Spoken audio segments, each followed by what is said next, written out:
Hi guys, welcome to Kenganda on the REPAT podcast. My name is Janita Maya, sitting here with O'Shea Duke Jackson. Yeah. Now, I recently came across a certain post that I actually shared with you, and I said, hey, we can actually talk about this on the podcast. Mm-hmm. Now, as some of you might know, foreigners seem to form Facebook groups or WhatsApp groups in the foreign countries they go to. So the one in Kampala is called Kampala Experts 3.0. And there was a certain gentleman who felt the need to share his issues on there, and let me just read this for you guys before we dive in.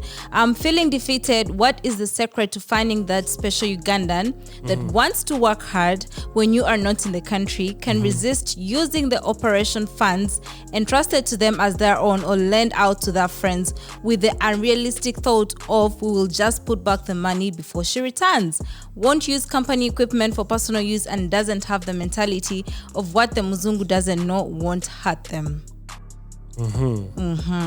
Reception seems to be prevalent among our staff and don't know how to effectively run an NGO when I can't find someone willing to work with integrity. Unfortunately, we are deep in the village, which severely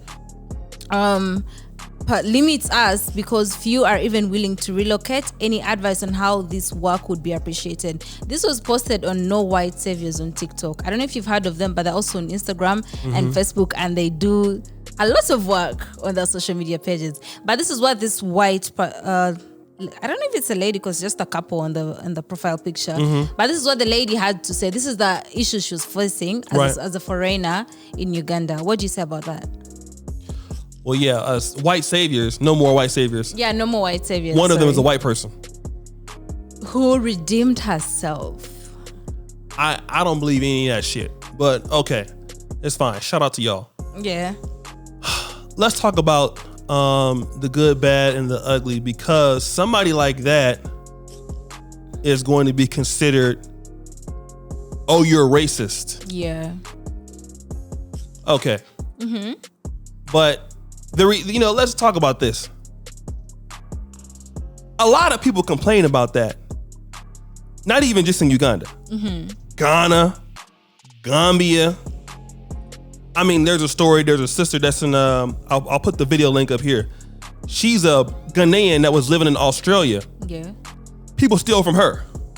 So this is something that goes on throughout the REPAT community, whether you're from Uganda or not. This is something that happens. Yeah.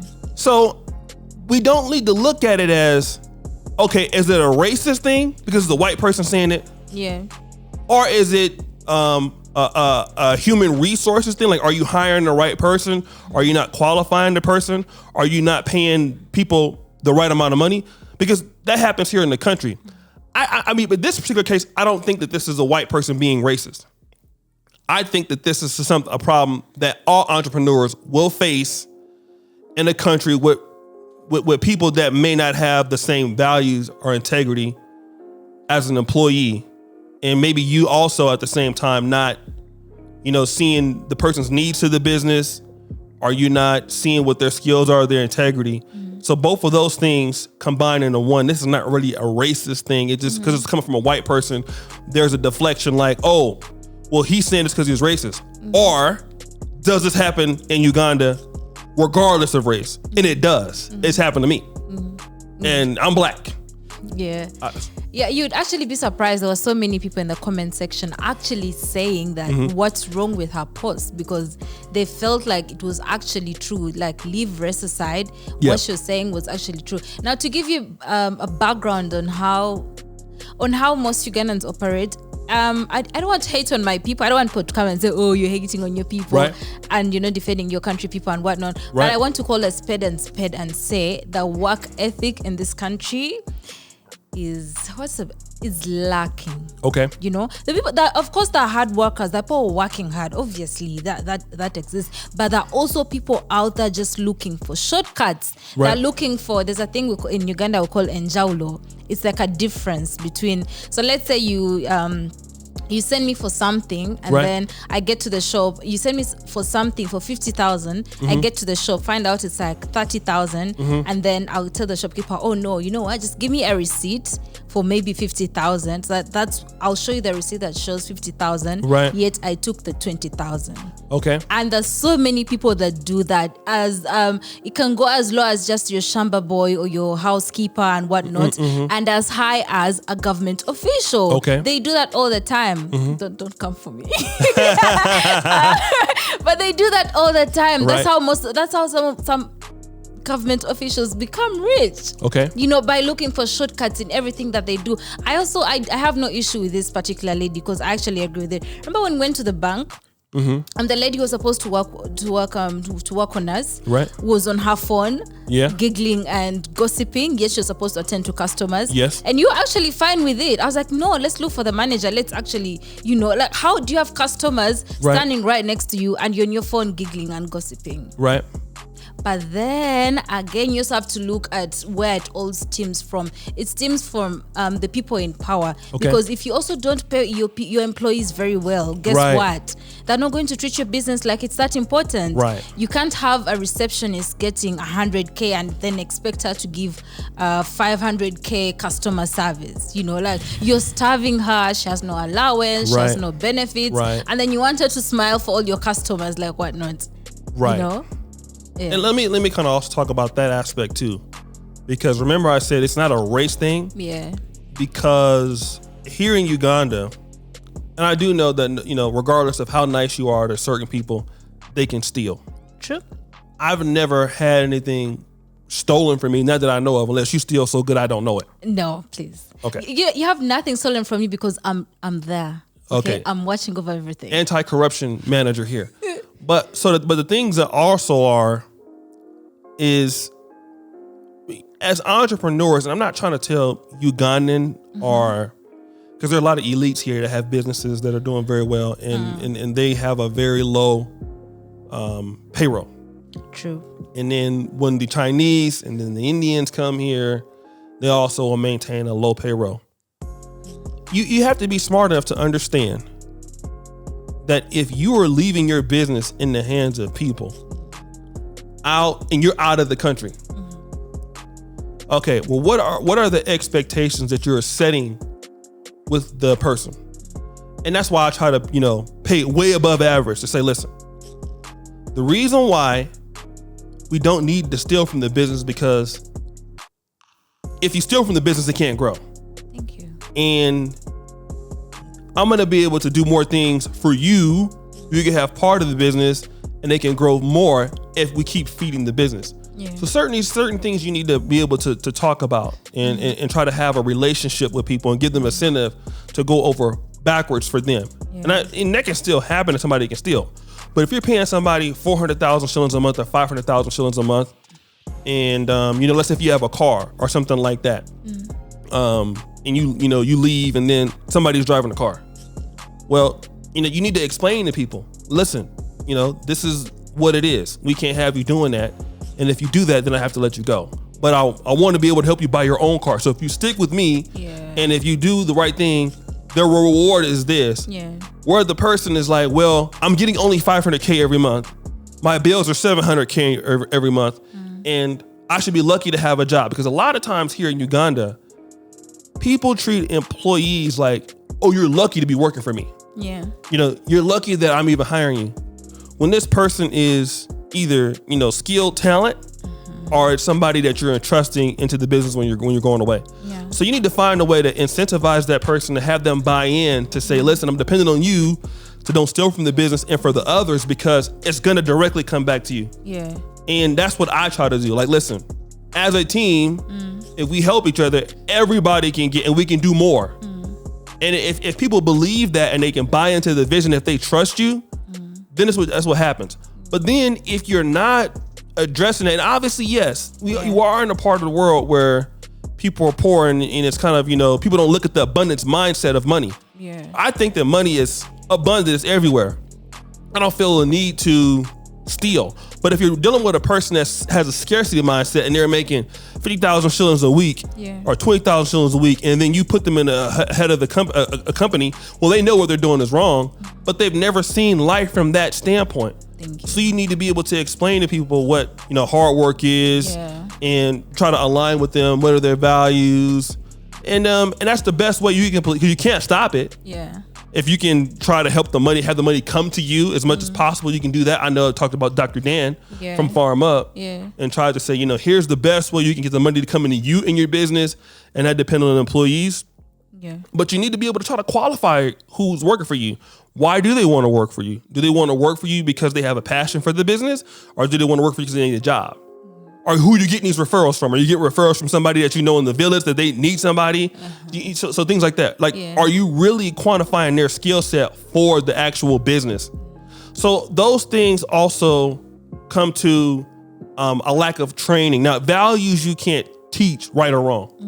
But there are things that employers can do in Uganda to fight against that. Yeah. And teach against that. True. Change the culture inside the business. Yeah. Speaking of you, because you are an African American entrepreneur who has a business in Uganda, and at times when you can leave, you've left for months on. Almost a year. Yeah, and the business is still running. Yes. And the reason you've mentioned some of the reasons why that is possible, but from my perspective as your employee, is I don't know if you understand, but the times when you lecture each and every one of us, like you'll sit one of us down for like 2 hours and then like explain to us. Now, one person would wonder, why would you take time out of your busy schedule to talk to an employee? Actually, take them out for food and try to talk to them, try to make them see the vision, try to make them see the importance of what it is you're trying to do. Yes. And you take it further by showing us the money. Now, that's where it gets tricky. So because in Africa, the topic around money is a bit secretive, you know?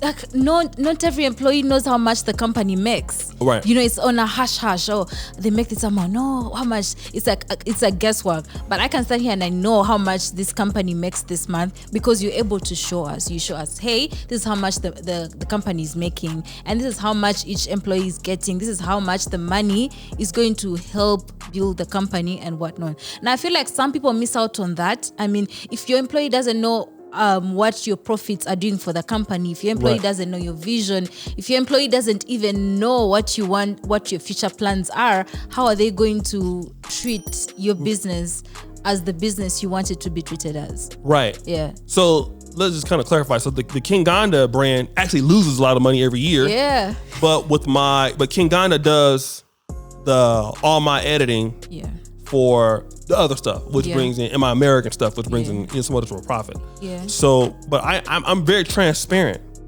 as to, hey, this is how I'm doing because of you and because of what we're doing.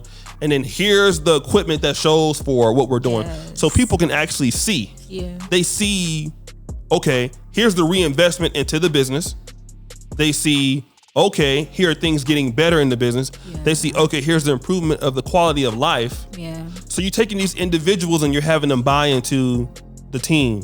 Thank you. And you're not just talking, because sometimes employees from the West, like Ugandan employers, it's kind of a patriarchal thing here, where the employer is here and the employee is down there. Low. And it's like, I'm not talking to you, but I'm talking at you from what I hear. Yeah. I'm more of a hands-on employer. Yeah. I talk to you, and I want to know what your goals are. Yeah. What you want to achieve. Yeah. And I want you to know that I will go over backwards for you. Yeah. I'll take you to the movies. I'll go out on the dates. Oh, not with the girls, right? I'll take the guys out and taking the guys. I'll take a pet to the movies tonight. I feel like the guys benefit more from you. That's what I feel like. Yeah, because they know that I'm not trying to cheat them. Yeah. They know that I care about them, right? And when you have a small company, you try to understand, like, okay, this is what we're doing and this is why. So this is why we don't need to steal, because I'm not stealing from you. Yeah. So you shouldn't steal from me. And you see that when I have it, I'll give it. And so when people see it like that, they love the business and the organization as much as you do. Yeah. But the problem in Africa, is like, okay, you're my employee. The employees and the talent, they are the business, not you. They're the ones that are there every day. They're the ones on the front line. And if you treat them like shit, well then, and I don't know if the person is treating them like or whatever or not, because again, a lot of people feel like, oh, I'm in Africa. You should be glad I'm giving you a job and shut up. But you have to treat those people as a part of your family, because when you're a foreigner, your Ugandan employees, they are your family. Because you don't know how to do things. Yeah. You don't know how to get around, right? They're the ones that teach you how to rent a car or how to negotiate. So these are people are part of your family. So sometimes you have to go above and beyond for that. You do all the time. And when you have that commitment to them, usually people will have that sort of commitment to you. They will, but if you don't, then you start to come into the problems. But obviously, I think that there are some foreigners here that run into the thefts, even if they're being nice. Yeah. Because people are just like, well, that person's American, they're rich, or they're from Europe. Yeah. So if I steal from them, it doesn't matter anyway because, they have all the stuff. They're from a rich country. And it might be true they could recover from that. But the truth is that you shouldn't steal. Right? It's the 10 Commandments. You shouldn't steal. And the thing about who was this guy from Congo? Oh, he was the Kwasa? No, the king, the king of the Belgium. I forgot what his name was, but he was the one that made sure that all those Congolese people died. His father was King Badoon.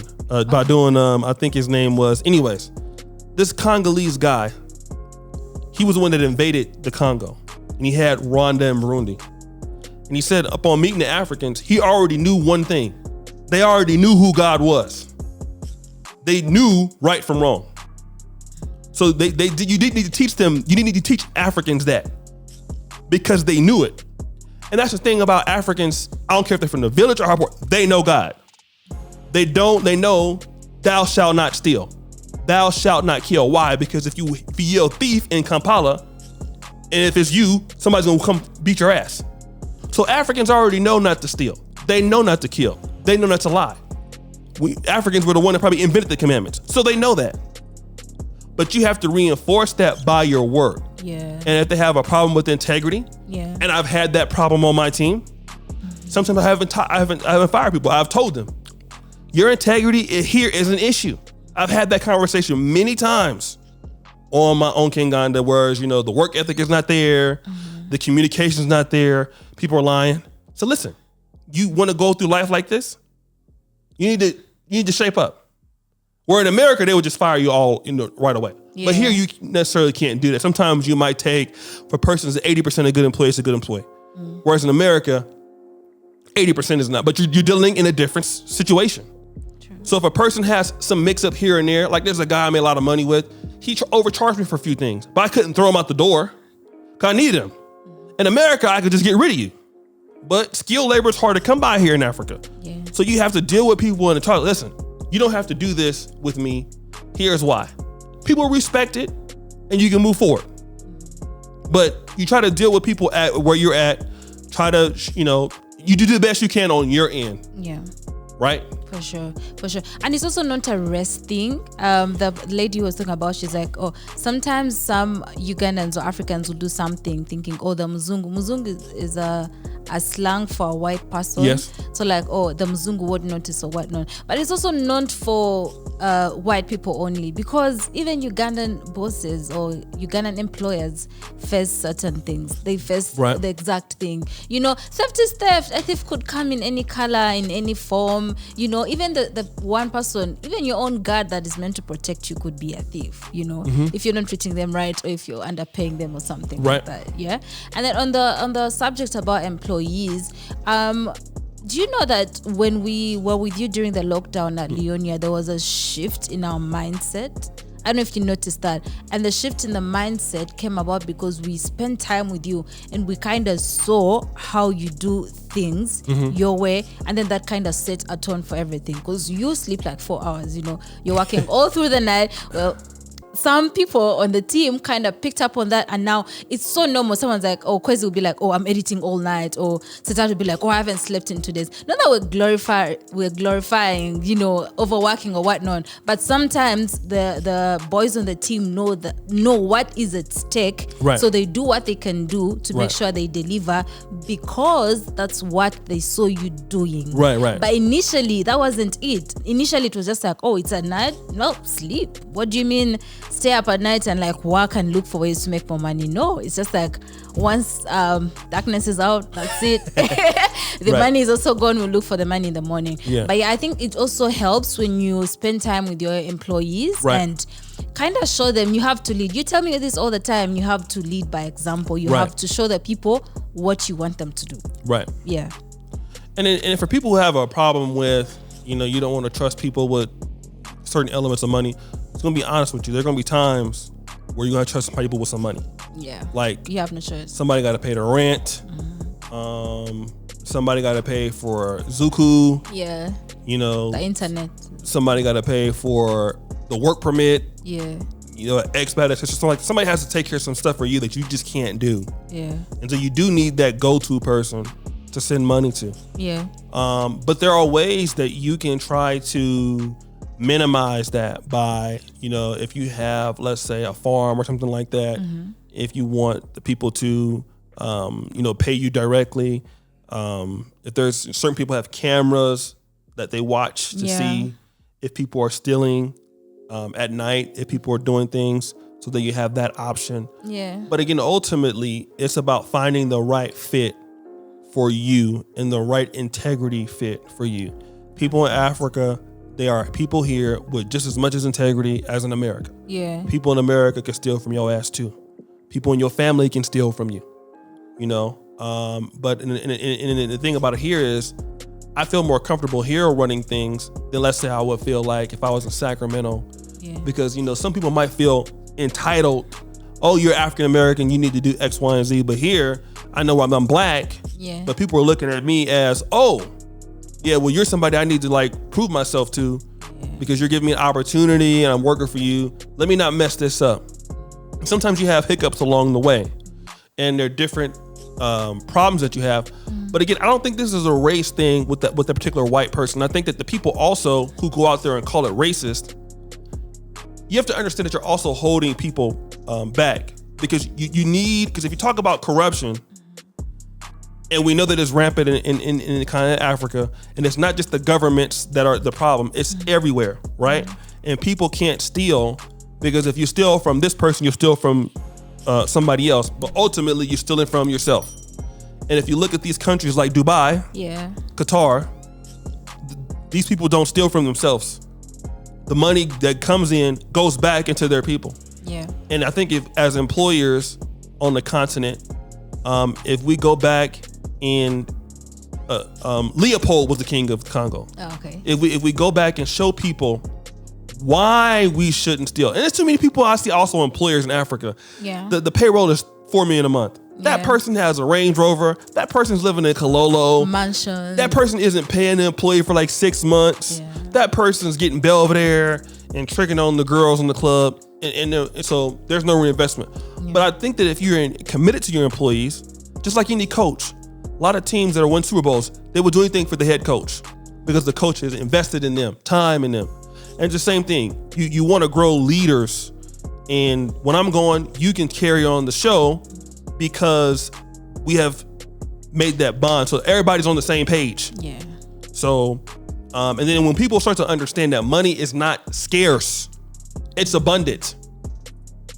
When they have that mindset, then that's when stealing don't happen. Yeah.